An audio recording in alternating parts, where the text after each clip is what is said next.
Welcome to Global Citizen Life Podcast. Today on the show, I'm talking with Tate Siemer. Thank you, Tate, for joining us today.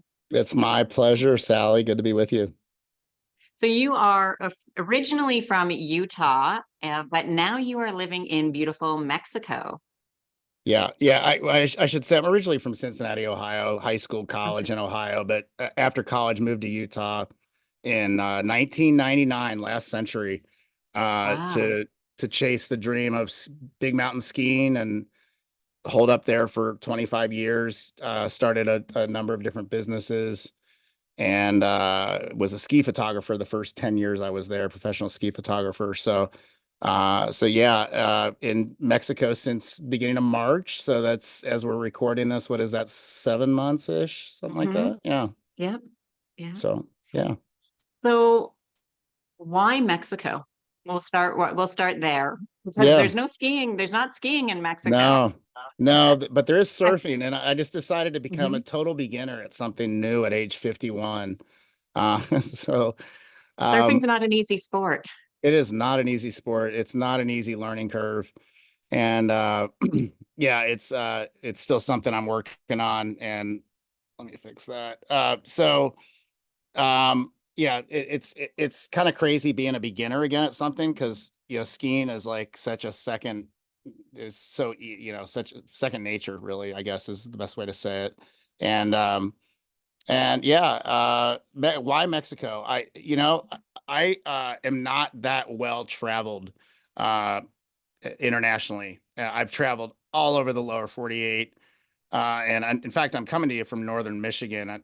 My family has a lake house up here, and I'm helping my mom close it up, and then going back to Mexico on Sunday. But I literally just decided to book an international trip in October of 21, and Puerto Vallarta Airport is a direct flight from Salt Lake City, and like less than 3 hours, actually, I guess 3.5 hours, depending on which way you're going. And so super, super easy. Mexico is, and lots of people know it's an easy country, as a gringo, as we're called down there, uh, to travel to. That they like us down there. They like us being down there. The economy is heavily enhanced by North America. Lots of Canadians, like, you Canadians are everywhere, Sally. Like, I swear, for every time I meet a North American in Sayulita, which is the town that I'm in, I know that they're Canadian. Like, it's like, if I meet an American, it's like, really? You're American? Like, but just 10 to 1, it feels like, Canadians to Americans. Uh, but yeah, I booked a trip to Puerto Vallarta, thought I was going to hang out there, had a really random conversation with a hard money lender that I worked with in real estate. That is not, I mean, he's a great guy, but we're not particularly like close friends. And it was just this one-off conversation where I mentioned had this trip coming up, and he said, dude, skip Puerto Vallarta and go an hour north to this little grungy, hippie, rustic surf town called Sayulita. He's like, trust me, you're gonna love it. I know you. I know what you're into. You're gonna love this. And that was all he told me. But I'm one that listens to cues like that from the universe, if you will, and Mhm. if that works for you. And so I went for 10 days by myself, and really, love the place. It's very non-commercial for a kind of a destination. There is a fairly heavy tourist uh, component, but actually, I would say well over half of the tourist component are actually Mexicans coming from like Guadalajara, which is 3-4 hours away, in a huge city in Mexico, relatively speaking. And so um, there's no commercial chains as far as resorts. There's no all inclusives. There's no chain restaurants. It's all boutique hotels, Airbnbs, mom and pop restaurants. It's a foodie destination for sure. Great surf break, really good place to learn how to surf and be an intermediate surfer, which I'm not yet. I'll say that. And then, like, if you wake up early, 6:30 in the morning, you'll see people with their yoga mats and bare feet walking to class. And And then the nightlife is crazy fun. Like for a single guy, and I'll say a little bit more about that here in a minute, but it was kind of like just a revelation for me in a way. It's a totally walkable town. So, when you go there, you actually don't really even want a car. I did take when I moved there, I took my truck down there, and it's still with me down there. But as a visitor, you don't need a car or even want a car because parking's not necessarily easy, but you don't need it. So it was just the vibe, and I went 5 times, and between October of 21 and December of 23, and came back to Utah at the beginning of ski season for my 25th season there, and kind of just wasn't feeling it, and I had to kind of get into the inquiry of myself with myself of what's that all about, and like if I had to really distill it all down and make it simple, it's kind of a social life component as much as anything. In 5 different trips down there, 2 of those were for over a month. I started to make some really good friends. I made one great friend. He's a Mexican spear fisherman. He's my age and he's single, and he stays out all night, every night kind of thing. Like I can't keep up with him.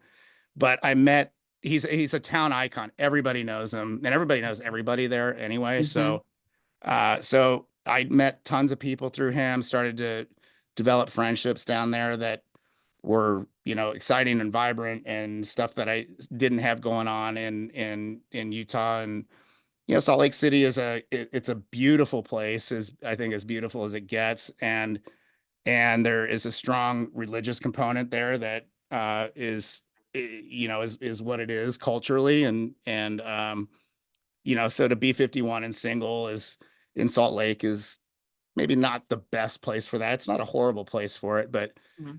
I just decided I was working remotely anyway in Utah, but, working in out of state commercial real estate basically, and it was just as long as I had a decent internet connection, I was good to go. So I went. Right. Yeah. Nice. Nice. Sometimes it's just interesting how we're steered to a certain direction, certain Yeah. destination. Somebody mentions something in passing your conversation, and I think it's those little things are kind of cues that are like, you know what, it's meant to be, or to at least check out or see a little bit more. Yeah. Yeah.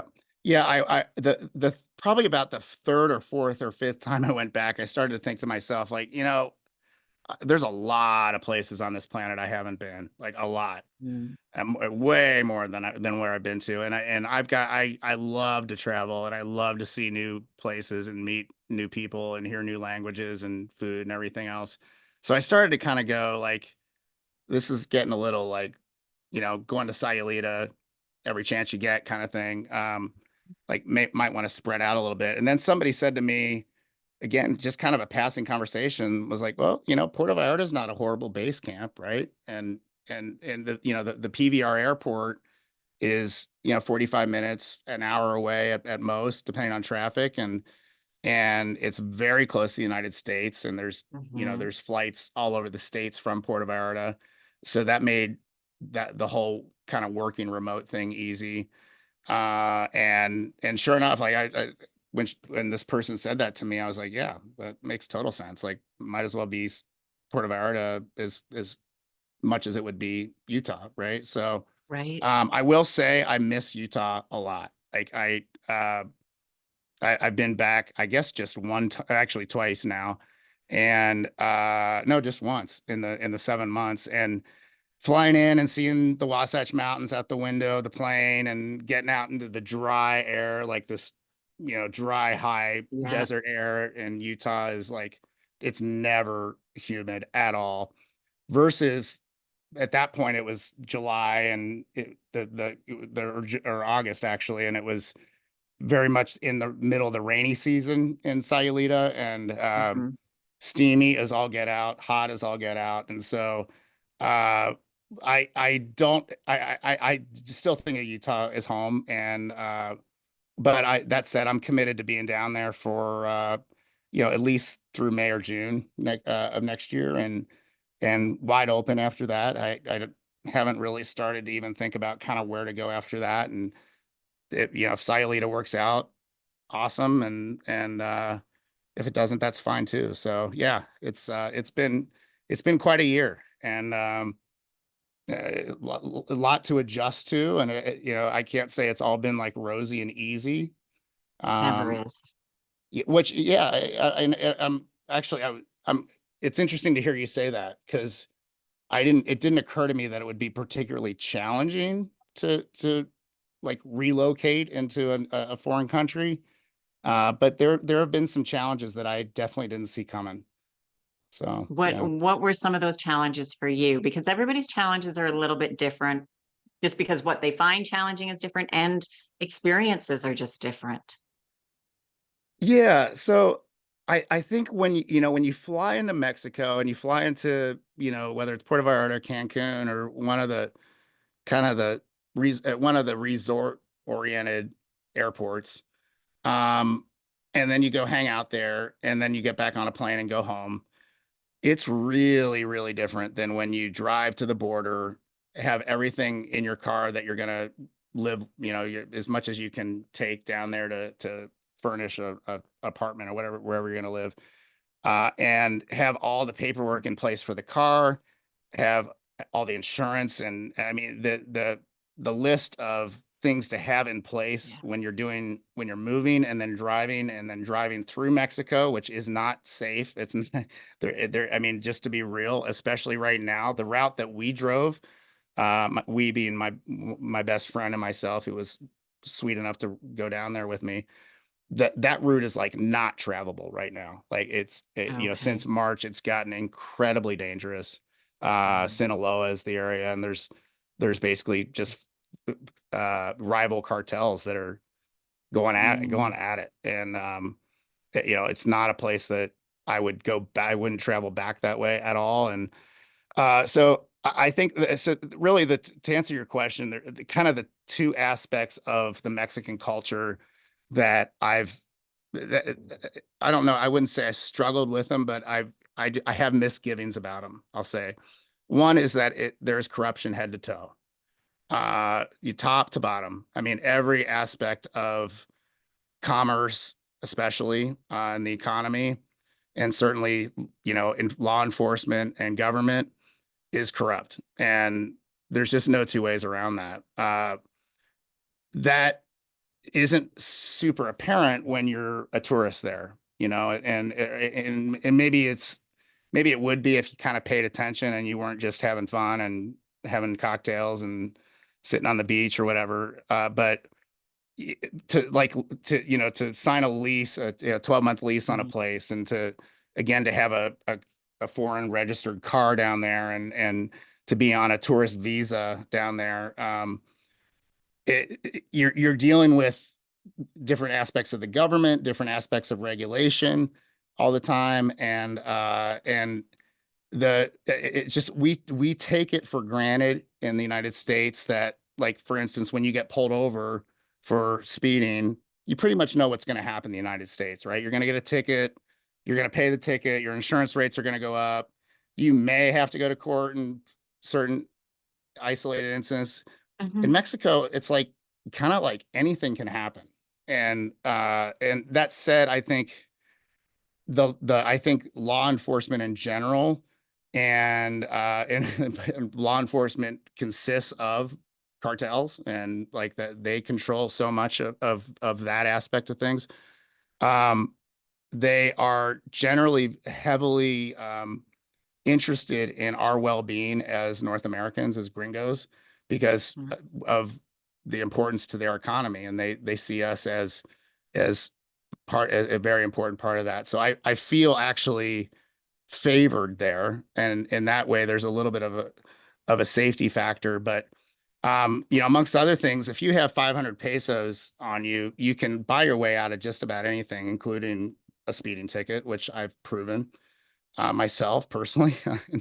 um, and so there's that aspect of it, and it's just it's not so much like the direct effects. It's just knowing that you're living in that system, Mhm. and that you don't have the predictability of and the security and stability of like what we take for granted here, which is that our system is dialed in and we have, rule of law is very much the reigning cultural norm in the United States. The other aspect of the culture for me that I truly didn't see coming, that has been probably more difficult is a lack of what I would call a lack of integrity. And what I mean by that, I don't mean morality. I don't even mean corruption. I mean like just showing up when you say you're going to show up, calling back when you say you're going to call back. Um, just being on time. I am like I own 3 different companies, and I have partners, and I have investors that invest, hundreds of thousands of dollars, sometimes millions of dollars in projects that I am the lead sponsor on. And like being on time is just a absolute bare minimum standard for me. And not that I get it right every time, but if I'm not going to be on time, I'm either cleaning it up as proactively as I can beforehand. If I know I'm going to be late, I'm going to be in communication. And if for some reason that doesn't happen, I'm taking 100% responsibility later and doing whatever I can to repair the impact of me being late in that case, in that example, right? That is just not a thing in the Mexican culture. And one of my primary friendship, that was kind of the one I alluded to earlier in the show. Wonderful guy, love him with all my heart, and he drives me nuts. Like he's just I know when he says I'll be there at 5, it's going to be 7. And and it truly is like I'm not exaggerating that, if at all, by the way, and that's happened too. So, um, and you hear people say, "Oh, that's just Mexico, dude." Like, It's he's not just Mexican. That's just Mexico, it's Costa Rica, Spain, other yeah, places as well, Italy. I mean, island it's time, right? Yeah, yeah. yeah. Well, that's interesting. I wouldn't have thought of that being the case in Europe. Like I would not have assumed that that was a predominant thing there. But Yeah, yeah, being on time in Spain is not it drives me nuts sometimes, and I say to my friends, if first time I wait a maximum of 20 minutes, the second time I wait 10 minutes, the third time I'll tell you where I'm gonna be, and if you show up, you show up, and if not, like, whatever. yeah, that's Because nicer than I am, to be honest. Like you're a little more gracious than I can be in I'm situations. Yeah, Canadian, though, I'm nice. yeah. You are very nice people. I have more Canadian friends now than I've ever had by a long shot. Yeah. Yeah. So There's challenges in that cultural thing too. For me, time is like I say to people, I'm probably 98% of the time I'm early, 1.5% of the time I'm right on time, and point 0.5 I'm late. And it's usually something that I couldn't control. like having gallbladder surgery, for instance, right? Like, Yeah. yeah, like an emergency surgery that Right. Right. I'm just like, okay, That's I'm the not best allowed to ex leave the that's the hospital. that They're is not the letting me best go and they're excuse keeping for me. missing an appointment I've ever heard, honestly. Like you are totally good. Yeah. Yeah, that was unexpected. And so occasionally, but it's not something that happens often. So people who always have excuses, it's like, no, you're just always late. There's only like Right. Yeah. 0.% of the time when emergencies happen. Yeah, for sure. Yeah. Um, but And, what and, about and maybe there's maybe there's something there to look at. Like maybe I'm too dialed in that way, and maybe? maybe I need to relax a little bit, and I'm sure that I need to let people off the hook a little faster in some cases than I do. I think I'm a pretty patient guy, and I get that life happens and that we're all human beings. But as a cultural norm for that to be a thing, that's been the adjustment for me, honestly. Yeah, Right. Right. And see, they think the opposite. Why is he so worried? Why doesn't he relax? Why do like totally. Yeah, it is different, but I do think there are times when we can be a little bit more relaxed with it, um as North America in general, but there's certain yeah, times that I think other countries need to be a little bit more, but see, to me it's respectful of time. That's the way I see it. And That's it. when you're Respect. Yep. late all the time, it's like if I've done what I need to do or quit doing things that I need to finish and work on and still do to be somewhere on time, if you don't Yeah. do the same, that's saying that your time and whatever you're doing is way more important than me. So that means you have Yeah. no respect for me or my time. Right. So Right. you're not really going to get it back. Right. Is Yeah. Yeah. is the So I way. couldn't be more on board with you on this one. Yeah, for sure. So it's been some adjusting and things, Yeah. but I try, but it's still something that I say to people, if you're going to be friends with me, like you just be on time, or just say, look, that time doesn't work, Yeah. let's make it this time, or Just communicate. tell Yeah. yourself you need to be if we're meeting at 5, tell yourself we're meeting at 3 and show up on time at Right. 5. Like tell yourself whatever you need to tell yourself to Yeah, I mean, be on Jorge, time.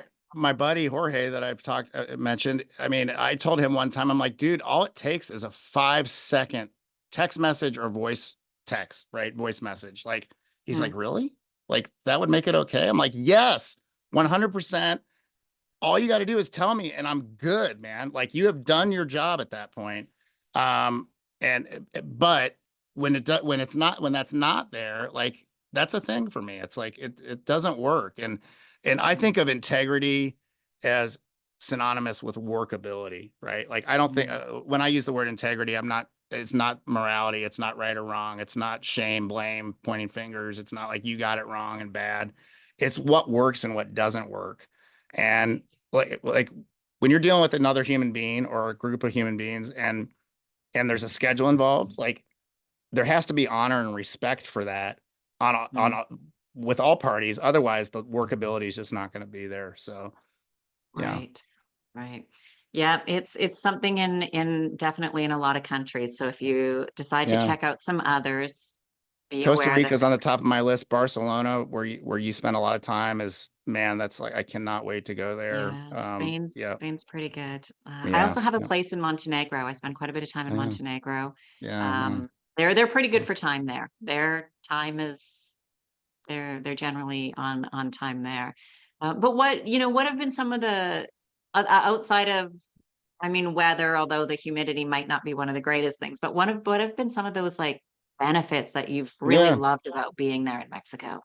Yeah, yeah. I feel like we just spent a big block on kind of the negatives and me kind of whining about them, which I hate whining and complaining in general. But I think the opportunity to learn a new culture and really learn a new language. I'm not bilingual. I'm certainly not conversational yet in Spanish. I can hack my way through there. And the nice thing about a place like Sayulita is there is enough of a North American component that you can get away with being an English speaking North American only down there. I guess that's nice. I do spend a lot of time learning, speaking, listening Spanish. Sayulita itself is kind of its own phenomenon, and it's got a vibe and an excitement level and like an optimism level. I would say that you walk around and of course it's very, very pedestrian, old cobblestone streets, super narrow, like people eating on the streets, right? Like where the restaurants have their tables out on the street and cars passing by and dogs, everything. It's the vibe there is everybody's like smiling and expecting to have a good time and expecting good things to happen. And that to me is just it's palpable. I Mhm. felt it right away when I went the first time. And another aspect of Sayulita in particular is it's actually notoriously one of the safest spots in Mexico.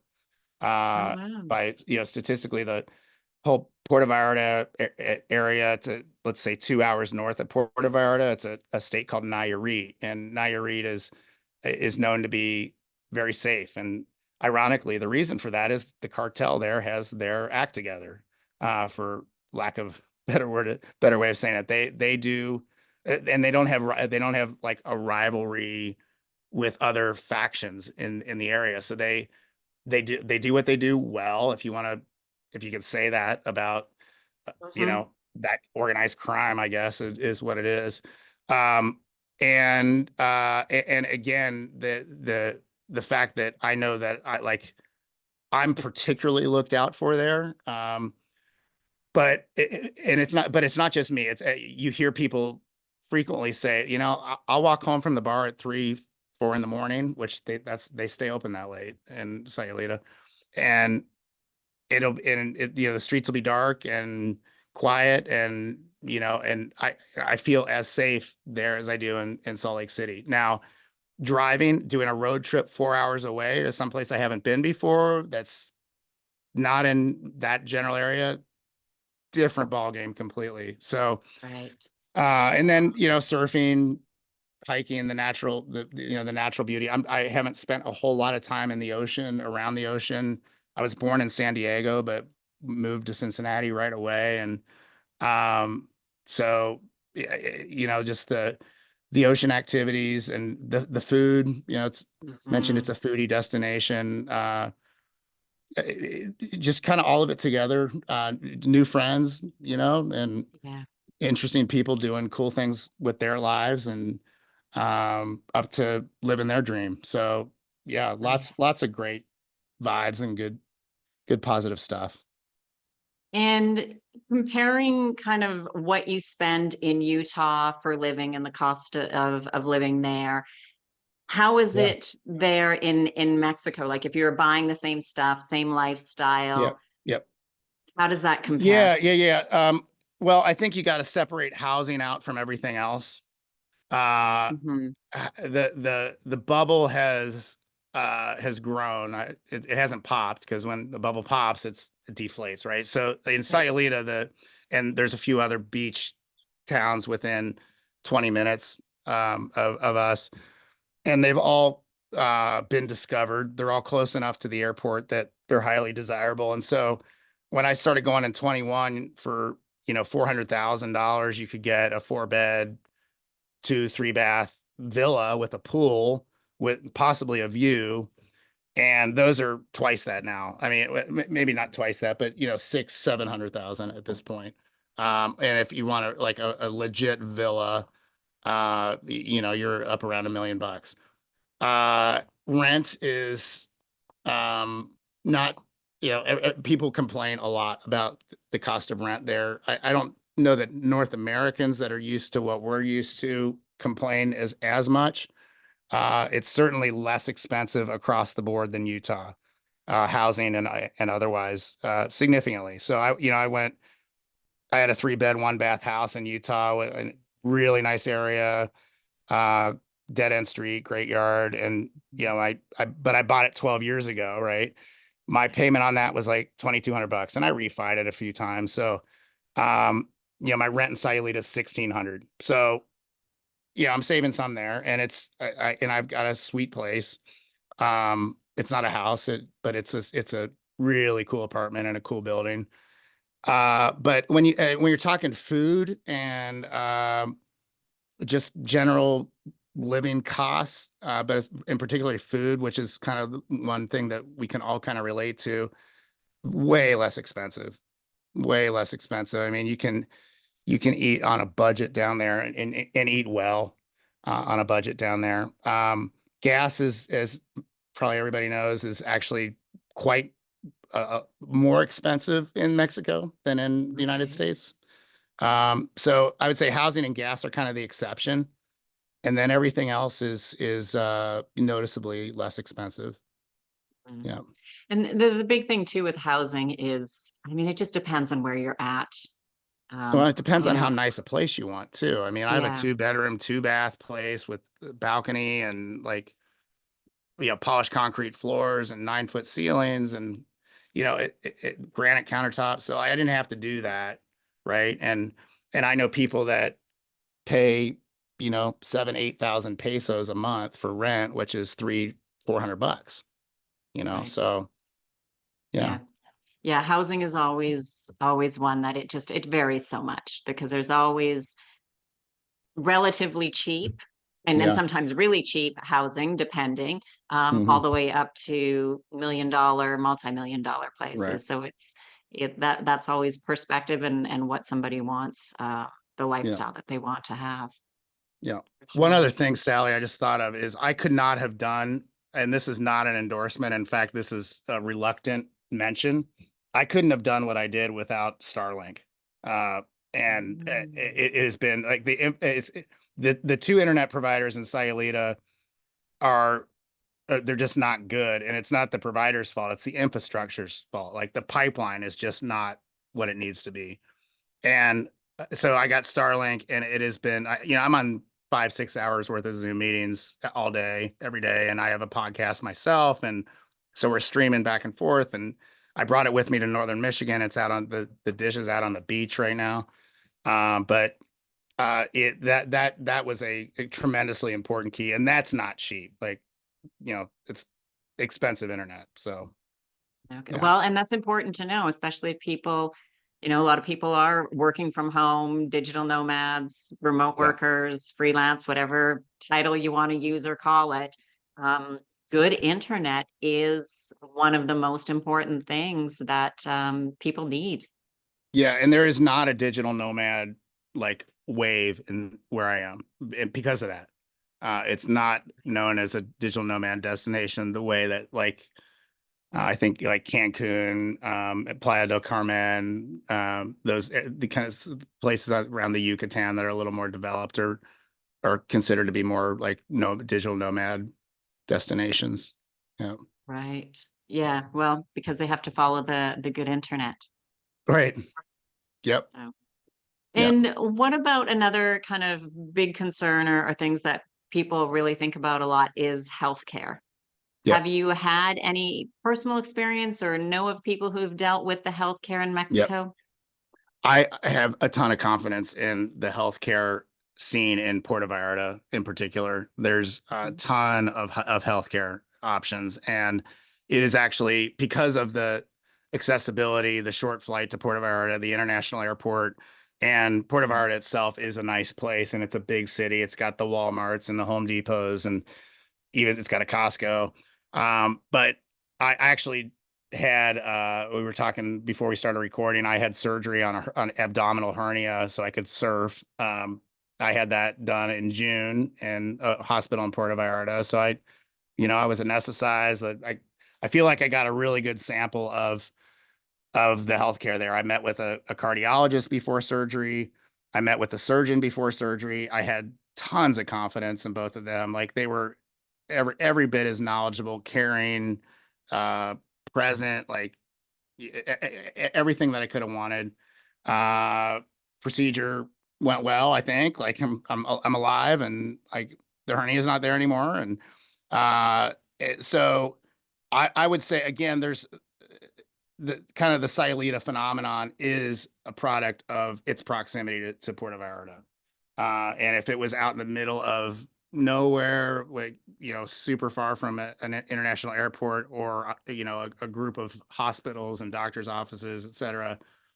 I mean, you can find anything in Puerto Vallarta. In fact, I connected with, I think she calls herself like a health concierge. She's, of course, Okay. Canadian, and she has connections with all these providers in Puerto Vallarta. And so if you need anything at all in the way of, dental, medical, et cetera, she'll she'll take care of it. And she gets paid by the providers, so her services are free to you. And in a lot of ways, it's actually just that one stop shop, if you will, or that point of contact where I can get access to anything for affordable costs, by the way, like very affordable comparatively. In a lot of ways, I think it's almost easier. And I feel like there's just an incredibly complete set of services down there.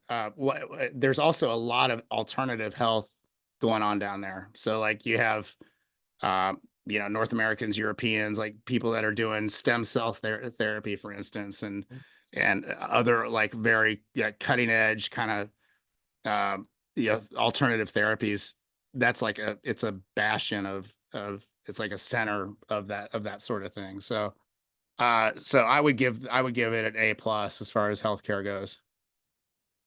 Right. Yeah. And it's interesting, especially with stem cells, because only certain countries are Yeah. doing treatments with it. It's quite limited. And I've heard stories of people going to Mexico for um what do they call it? Medical tourism. So they go Medical down tourism. and Yep. having whatever Yep. procedure done because they can get it done quicker and cheaper than the US, including flight, hotel, recovery, all of Yep. that. And as it's only a couple hours of a flight, 2, 3, 4, depending upon where you live, it makes it Yep. very convenient. Yep. Yeah. Yeah. Medical tour. That should have been the first phrase out of my mouth when you asked that question. It's that because that's very much what I mean. Puerto Vallarta itself is like the perfect example of a medical tourism destination. Yep. Mhm. Yeah, and a lot of the doctors are trained within North America or Europe, so that Yep. that quality of care is, um, what I've heard is fantastic. So, Well, and it's kind of like I think I've said this about like restaurants in New York City or even restaurants in Sayulita. Like there's so like you have to be good at what you do or you're not going to last more than a month or a couple months, right? And I would think just based on the level of quality of in the healthcare scene in that particular city that it's the same way. Like if you're not amongst the best at what you do, you're not going to make it there. right, Yeah. right. And it's important. We need good, affordable healthcare, whether we're living there full time or part time. We have a lot of from Canada, a lot of we call snowbirds that go Yeah. down for to avoid the Canadian winter because I hate winter. It sucks. I Part of the reason why I left Canada is I Yeah. don't like that weather. And so to make sure that if something were to happen, that they have that good care that's there. Which It's interesting you said that about hating winter and being Canadian because that's the theory. I can't like it. It took me like a long time to like figure out like why are there so many more Canadians here than Americans? I mean, the United States is literally across the hallway, essentially. yeah, Canada's another whole country away, and it occurred to me like the United States is full of its own beaches, right? Like mm, if you're on the East Coast, you got South Carolina, North Carolina, Florida, Gulf Coast, etc. If you're on the West Coast, you got all of California, you got Hawaii, right? Like there's and you're growing up in Cincinnati and then even in Salt Lake, like families when they go to the beach, they're going to an American beach almost always. right. And Canadians have a lot of beaches, but they're cold beaches, right? Yeah.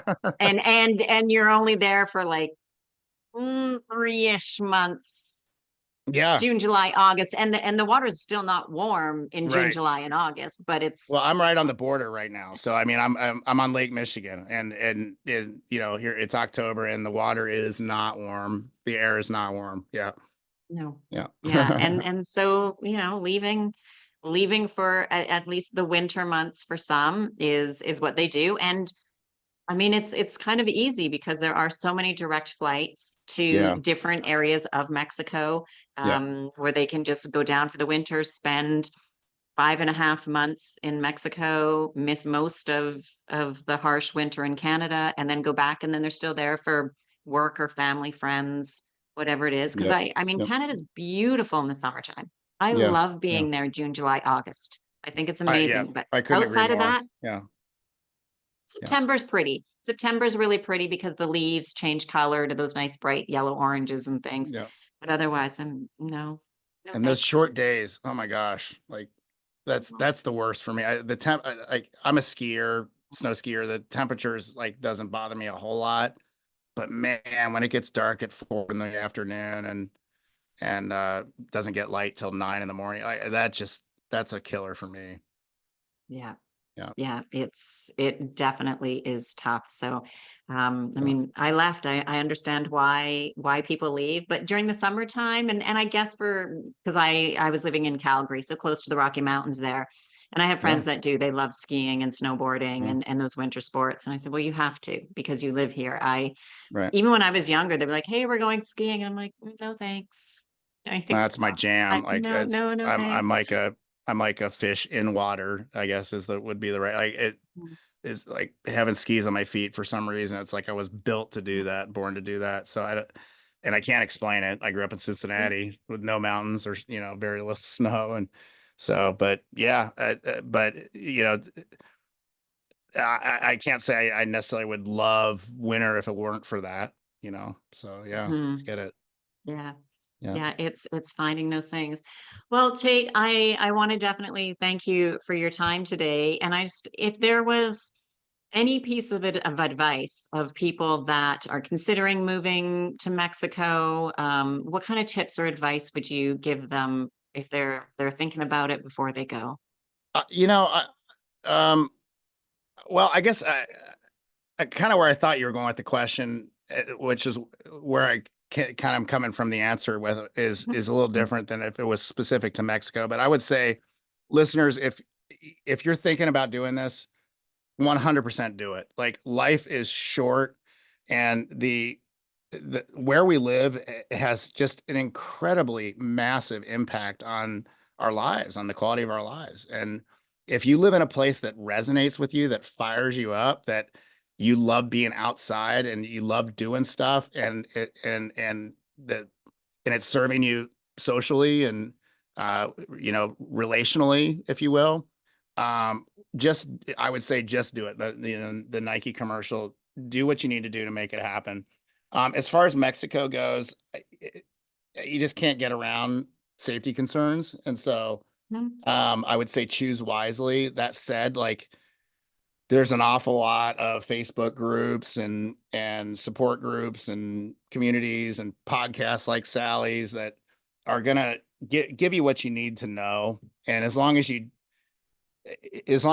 kind of keep your head on a swivel and do the right things and jump through the right hoops, ideally you'll be okay. And like, there's never any guarantees, um, but other than that, I'd say just live it up, go do it. All right. I think that's great advice. And you're right, whether it's in Mexico or anywhere abroad, and the same, even if you're looking at other countries, it's awareness of city that you're going to, the neighborhood in Yeah. the city. Um, we definitely need to be aware. Some countries are more safe than others. Some cities are more safe than others, and so Yeah. that awareness is very important. I'll finish with this. I can't like it's almost embarrassing sometime to be a white American male, straight, etc. And like I was talking to a guy from Mexico City that I was in San Diego a couple weekends ago, and he was there at this event, and he had come up from Mexico City to work the event, and he happened to be gay, and we got to talking, and I was like, dude, like I I just I'm so aware now, and I wasn't before, that I've never been discriminated against, and I like of anybody on the planet, like I have less to worry about as far as personal safety goes, and I don't take that for granted. And in a way, I really truly wish everybody had that. And so on the personal safety thing, like take that into consideration, right? Like Mm. that's a thing, and it's not always that way for everybody, right? Like not everybody is white, American, straight, male, etc. Right? So, Right. so I think that needs to be considered. But overall, just I live with a lot of gratitude and a lot of excitement. I have a true passion for adventure and for life and for people and communication and business so doing stuff like this just adds to it, I think, and enhances it all. Absolutely. Well, Yeah, thank you very much for your time, Tate. I really my pleasure. appreciate it.